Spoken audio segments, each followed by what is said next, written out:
জ্বলন্ত বল নিয়েই চলল খেলা। মূলত ফুটবল খেলতে আমরা অনেকেই ভালোবাসি, কিন্তু সাধারণ ফুটবল নিয়ে তো হামেশাই খেলা হয়। দুই তরুণের ইচ্ছে হলো একটু অন্যরকম ফুটবল নিয়ে কিছু খেলার। তারপর সেই জ্বলন্ত বল নিয়ে চলল খেলা। সব ঠিকঠাকই চলছিল, সমস্যা হলো এরপরেই। বেশি সাহস দেখাতে গিয়ে এক তরুণ পায়ের বদলে পশ্চাৎ দেশ দিয়ে জ্বলন্ত বলটিকে শট মারেন। বলের মতো এগিয়ে গেলেও সেটির গায়ের আগুন দাউ দাউ করে জ্বলতে থাকা আগুনের ছোঁয়া রেখে গেল তরুণের পশ্চাৎ দেশে। জ্বলন্ত অবস্থাতেই তরুণ দিক বেদিক জ্ঞান শূন্য হয়ে এদিক ওদিক ছুটতে থাকেন। মজার সে ভিডিও ছড়িয়ে পড়েছে সমাজ মাধ্যমের পাতায়, যদিও সেই ভিডিও সত্যতা যাচাই করেনি খবর বাংলা।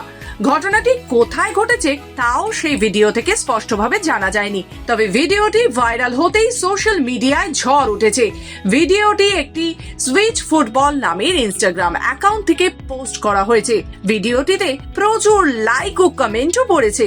1 লক্ষেরও বেশি মানুষ মজার এই ভিডিওতে প্রতিক্রিয়া জানিয়েছে এবং নেট নাগরিকেরা নানান রকম মন্তব্য করে পোস্টটির মন্তব্য বাক্স একেবারে ভরিয়ে তুলেছেন।